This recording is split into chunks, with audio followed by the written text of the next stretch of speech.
If you're tired of these promos, supporters get the podcast early and ad-free. Just go to donate.bogosity.tv for the links to sign up.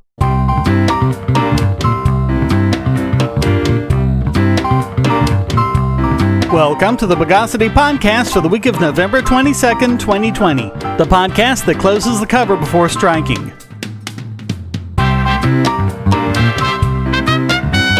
This is your host, Shane Killian. Let's calcify the news of the bogus. And we're going to start off with a huge whopper that might end up being criminal or even treasonous. A U.S. official has admitted to lying to President Trump about the number of troops that were left behind in Syria. This podcast has criticized Trump a lot, but we have to give him this. He's actually done a pretty good job at pulling back on the Middle East wars, getting our troops out, and even getting a few historic peace treaties. Certainly more than the Nobel Peace Prize winner Barack Obama did. And it really seems to have been since he got rid of John Bolton. That was a really good move there. So Trump made sure the fiasco the U.S. had caused in Syria with its intervention, which we've covered at length, including the Pentagon warning Obama that doing so would create ISIS, had pretty much been put to rest and ordered the troops removed. Ambassador Jim Jeffrey convinced Trump, however, that 200 troops should stay behind to defend oil fields. But the true amount of troops in Syria is several times that amount and may even number in the thousands. Quote, "We were always playing shell games to not make clear to our leadership how many troops we had there." Jeffrey, by the way, signed the Never Trump letter, histrionically claiming that Trump was a danger to America, saying, quote, "He would be the most reckless president in American history." Jeffrey called his Syria withdrawal, quote, "the most controversial thing in my 50 years in government." Yes, more controversial than Watergate, more controversial than the Gulf of Tonkin incident, more controversial than Iran-Contra or Operation Fast and Furious. Well, you can clearly see the perspective of these people. But in Jeffrey's case, his confession comes as something of an about-face. Now that he's exited public life and has no dog in the race, he now acknowledges that Trump's Middle East policy has done more for the stability of the region than either George W. Bush or Barack Obama. He even said, quote, "Nobody really wants to see President Trump go among our allies in the Middle East. The truth is, President Trump and his policies are quite popular among all of our popular states in the region. Name me one that's not happy." Of course, that's not the story we all got from the news media in the months leading up to the election. As for what advice he would give the Biden administration, he said he would urge them to stay the course laid out by the Trump team. Maybe he should also give them the advice not to listen to a word they say about how many troops are there. I mean, it's nice and all, but it still doesn't fix the fact that there are still people in the government who have no problem lying to the president about the Middle East situation. And that's not good no matter who takes office on January 20th.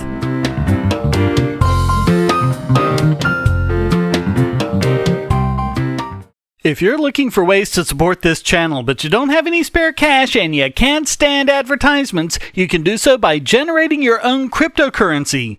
Use the links at the bottom of the description to listen to the podcast and all of my videos on bittube.tv or lbry.tv to get cryptocurrency for the creator and yourself. Or if you listen to the podcast at the podcast page, you'll also generate crypto. You can also go to airtime.bogosity.tv to get the airtime extension and generate crypto for yourself and the creators on the web anywhere you go, including my YouTube channel. Get 5 tubes free just for installing the extension and signing up, and then simply browse the web as normal. Easily monetize your favorite creators and yourself with cryptocurrency without advertising on bittube.tv or lbry.tv or with the airtime extension at airtime.bogosity.tv. Okay, now for some good news. We've been covering the bogus takedown of the YouTube DL software from GitHub, one used for legitimate purposes by video producers as well as journalists, but taken down by a DMCA complaint from the RIAA saying that the software is there for the purposes of pirating their music. And the good news is, GitHub has reinstated the YouTube DL repository. Under the terms of the DMCA, they were required to take the software down for a minimum of 10 business days, but they apparently put it back up the moment they could, with GitHub CEO Nat Friedman himself attacking the takedown. He tweeted, "We are taking a stand for developers and have reinstated the YouTube DL repo. Section 1201 of the DMCA is broken and needs to be fixed. Developers should have the freedom to tinker. That's how you get great tools like YouTube DL." Personally, I'd go even further. Section 1201 needs to be eliminated, along with the rest of the DMCA. And as we've pointed out on this podcast over and over again, this is not the DMCA being broken. This is the DMCA doing exactly what it was intended to: make life difficult for small and independent producers for the benefit of big corporations and cartels like the RIAA. GitHub's Director of Platform Policy, Abby Vollmer, said in a blog post, quote, "Our actions were driven by processes required to comply with laws like the DMCA that put platforms like GitHub and developers in a difficult spot, and our reinstatement, based on new information that showed the project was not circumventing a technical protection measure, was in line with our values of putting developers first." Although we did initially take the project down, we understand that just because code can be used to access copyrighted works doesn't mean it can't also be used to access works in a non-infringing way. We also understand that this project's code has many legitimate purposes, including changing playback speeds for accessibility, preserving evidence in the fight for human rights, aiding journalists in fact-checking, and downloading Creative Commons licensed or public domain videos. After we received new information that showed the YouTube DL project does not in fact violate the DMCA's anti-circumvention prohibitions, we concluded that the allegations did not establish a violation of the law. In addition, the maintainer submitted a patch to the project addressing the allegations of infringement based on unit tests referencing copyrighted videos. Based on all of this, we reinstated the YouTube DL project and will be providing options for reinstatement to all of its forks.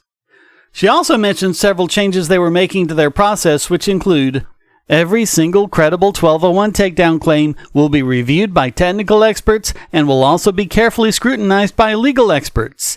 In the case where the claim is ambiguous, we will err on the side of the developer and leave up the repository unless there is clear evidence of illegal circumvention. We will staff our trust and safety frontline team to respond to developer tickets in such cases as a top priority so that we can ensure the claims are resolved quickly and repositories are promptly reinstated once claims have been resolved. She also promised, all of this will be done at our own cost and at no cost to the developers who use GitHub. In addition, Friedman announced, quote, "To help open source developers fight against unwarranted 1201 takedowns, we are establishing a $1 million developer defense fund and overhauling our process for 1201 claims. They're doing this in conjunction with the Software Freedom Law Center and the Electronic Frontier Foundation. They've also promised to take the fight to the U.S. government to try and get the anti-circumvention provisions of the DMCA reformed. In reality, the takedown should never have happened. But hopefully, this means GitHub will be doing a better job down the road. Here's hoping other sites follow their lead."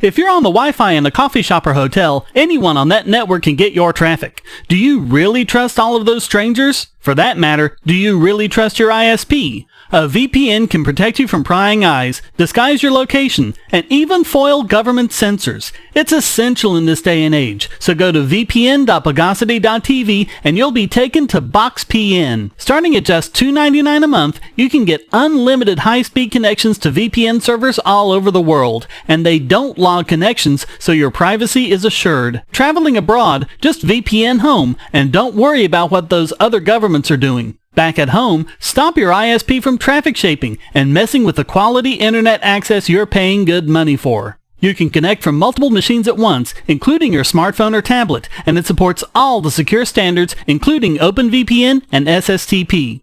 Bypass censors and surveillance with your own secure VPN connection. Go to vpn.bogosity.tv.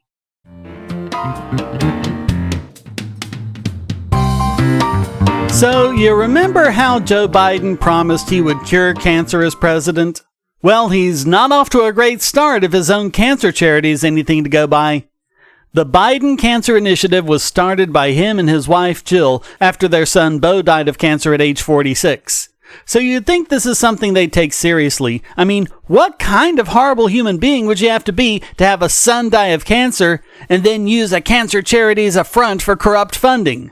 But apparently, that's exactly what happened. The Biden Cancer Initiative, it turns out, hasn't spent one penny of the $4,809,619 it received in 2017 and 2018 on cancer prevention, detection, diagnosis, research, or care, despite that being exactly what its IRS mission statement says.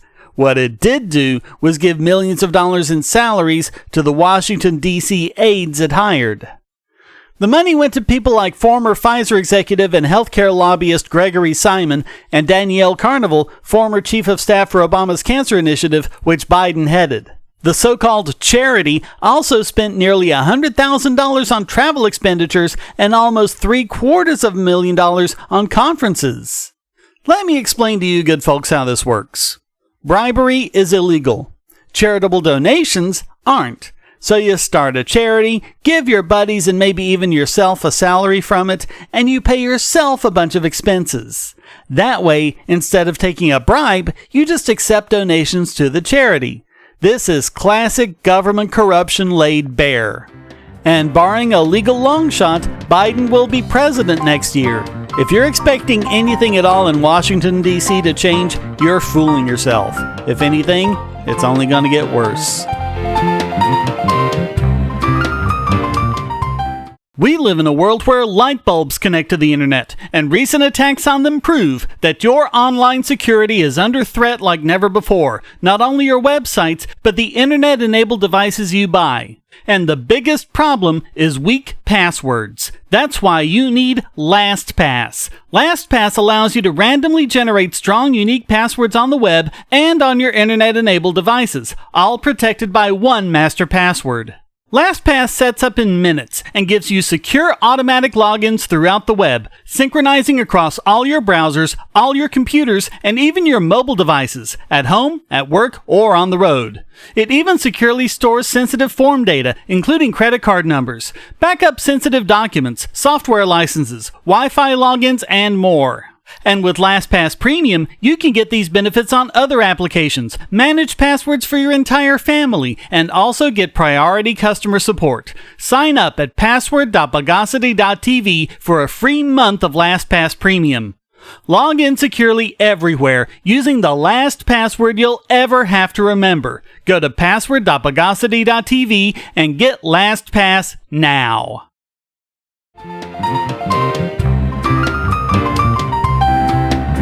And now it's time to secularize this week's biggest Bogon emitter. And this week it goes to the Pennsylvania Supreme Court for removing any doubt anyone might have had that they're just a bunch of partisan political hacks deciding whichever way benefits their team. They reversed a lower court decision guaranteeing Republican observers the right to watch ballot counts from 6 feet away. The 6 feet is there because of reasonable COVID restrictions, but the lower court found that the restrictions they actually put on them were unreasonable, and you can see why. They were only allowed to watch the ballot counts from 100 feet away, with barricades and security guards in place to keep them from getting closer. Just to give people an idea of scale, a basketball court is 94 feet long. So imagine being behind the end line on one side of a basketball court, behind the goal, trying to observe a ballot being examined on the end line all the way across the court. But the Pennsylvania Supreme Court said that the lower court can't decide that. The reason they gave is that it would be unconstitutionally rewriting a statute. Quote, "The General Assembly, had it so desired, could have easily established such parameters. However, it did not. It would be improper for this court to judicially rewrite the statute by imposing distance requirements where the legislature has, in the exercise of its policy judgment, seen fit not to do so." But the problem is, they had already done exactly that when they extended the ballot deadline from Election Day on November 3rd to November 6th, citing You guessed it, the coronavirus pandemic. They had no problem changing the statute then, but they're refusing to do so now because they're not allowed to change statutes. Even in a completely obvious case like this, when people who were there specifically to observe the ballot counting process were forced to stay too far away to actually do their job. So the exact same Pennsylvania State Supreme Court justices that rewrote the statutory deadline for the election based on the pandemic said that they couldn't require proper election observers to have meaningful access within 100 feet to make sure the ballots were all kosher, because that would be rewriting the statute. Unbelievable. Obviously, we're not including the 2 dissenters here, but the 5 who decided this case are absolute hypocrites as well as partisan thugs. How many times do we have to say it, people? Judges are just politicians in robes. And for proving it so obviously, clearly, and undeniably, the Pennsylvania Supreme Court gets this week's biggest Bogon emitter.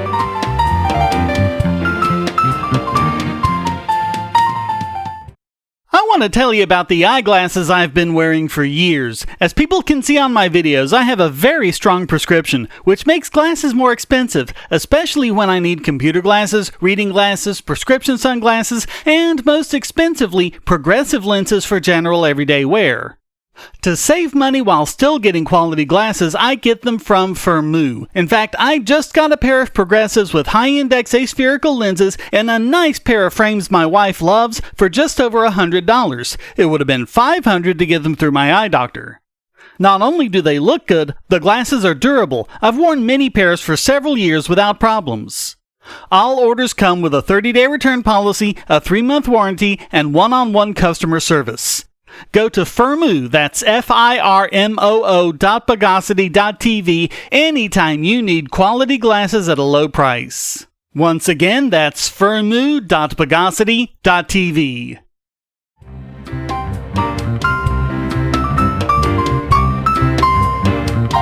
Back to a positive note, we have our 3rd Silver Cluon winner for 2020, an unlikely recipient in the form of video game company Capcom. Oh, many are the hours I have wasted on Ghosts and Goblins in 1942 on my Commodore 64, or Battle of Midway on my Amiga, or Resident Evil on, I think, the first Windows machine I actually owned. So it's nice to be able to give them some recognition outside of game development. We've covered ransomware quite a bit in the past, and although it's been overshadowed by other news, it's continued going strong in 2020, shutting down networks and causing millions of dollars in damages. We've covered the unenviable position it puts companies and their insurance providers in. Do they pay millions of dollars to recover their systems from backups, or do they save money by paying the ransom, which will only embolden further such attacks? Ransomware from the Ragnar Locker gang took over Capcom systems, and the crooks demanded $11 million in cryptocurrency, promising 2 things: a decryptor to unscramble their files, and, stepping up from the threats of previous attacks, which was simply a loss of data, a promise not to reveal corporate data they stole during the course of the attack, obtained by them in unencrypted form before the files were scrambled. That second promise isn't worth the paper it's not printed on. How are they going to prove they deleted the files if the ransom is paid?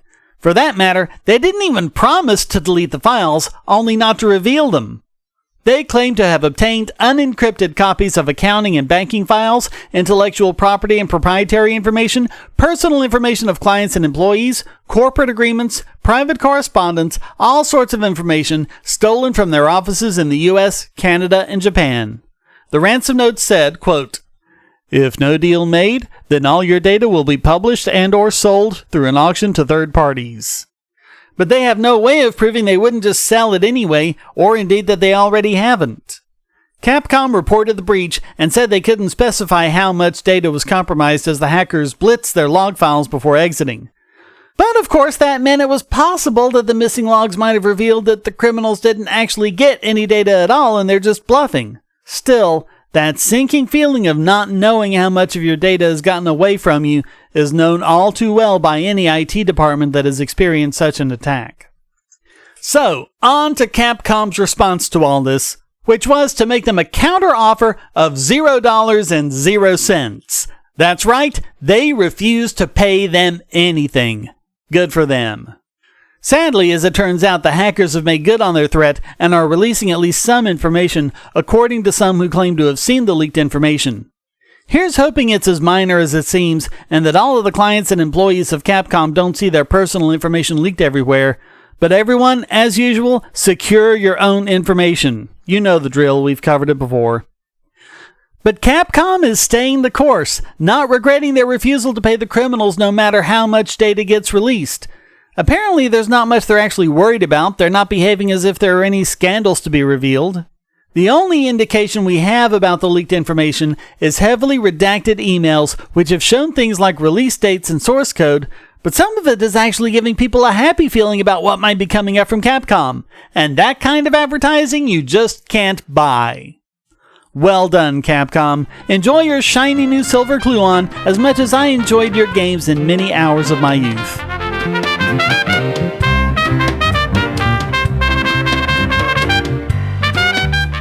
Do you have children, or nieces or nephews? Are you homeschooling, or just want to counter some of the socialist indoctrination most children get in school? If so, go to Bogosity.tv/TuttleTwins, and you'll be taken to a website where you can get some great books for elementary-age children.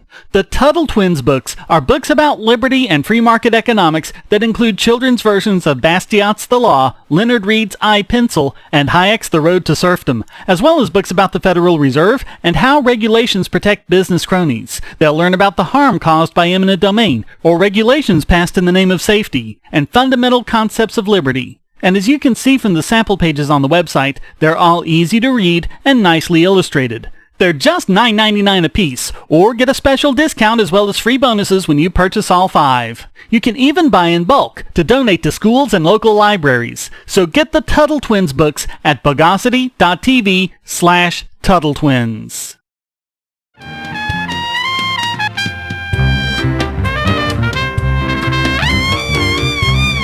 And now let's zinkify this week's Idiot Extraordinaire.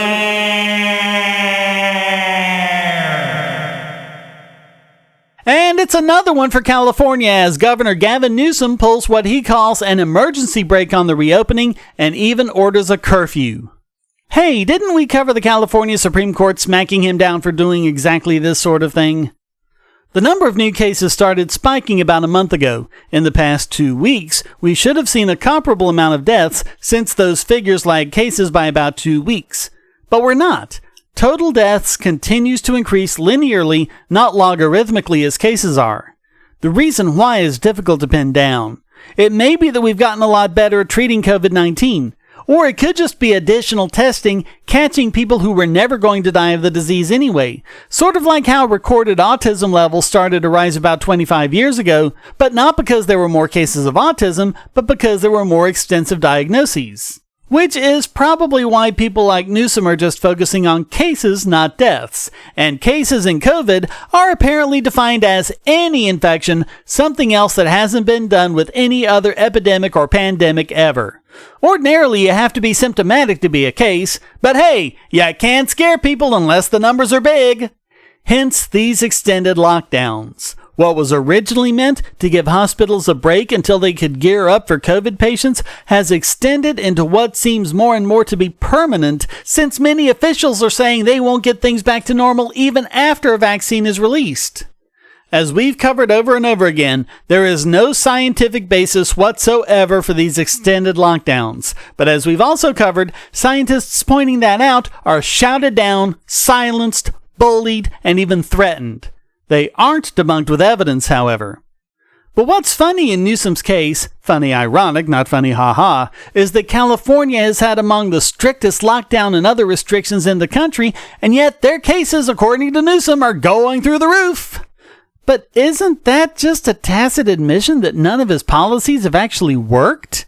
It's amazing how, as is per usual for politics, this situation means that we have to do more of what didn't work before.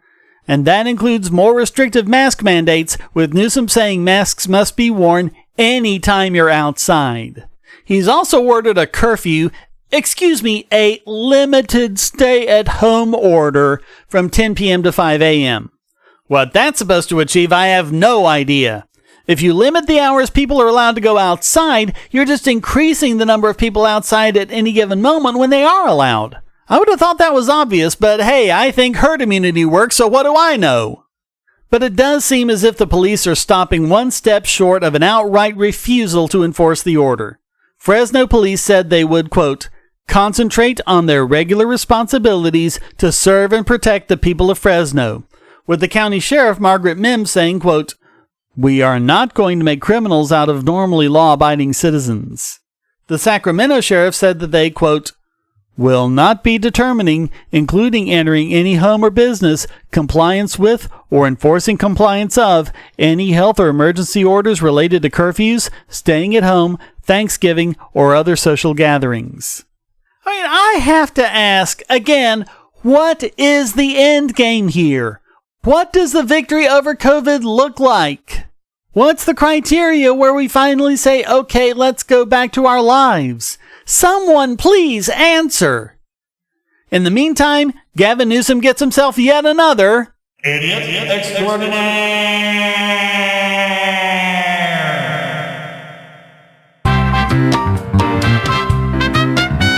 Well, that wraps up this Doom Procellus, Lots of Vitalis edition of the Bogosity podcast. I hope you enjoyed it. If you did, please keep this podcast going by subscribing and supporting in one of several different ways you can find at donate.bogosity.tv, including PayPal, cryptocurrency, or subscribing at Patreon or Subscribestar to listen early and ad-free. Also, please come to discord.bogosity.tv where you can join the discussion and post a question, statement, news article, or rant. Thank you for listening. Next week is Thanksgiving in the United States, so no podcast. We'll be back in 2 weeks. Until then, here's a quote from Mary Curie. Nothing in life is to be feared. It is only to be understood. Now is the time to understand more so that we may fear less. The Bogosity podcast is licensed under Creative Commons Attribution, Non-Commercial, No Derivatives 4.0 International License.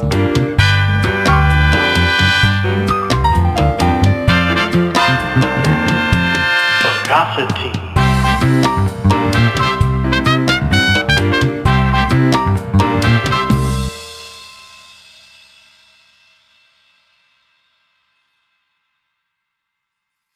You can save 15% or more at Amazon when you pay with Bitcoin or Bitcoin Cash. Just go to purse.bogosity.tv. You can set your own discount. 5% gets you fastest delivery, or you can set it to 30% or more if you're not in a hurry. Purse makes it so easy to save money at Amazon by buying with crypto. Just go to purse.bogosity.tv and start saving now.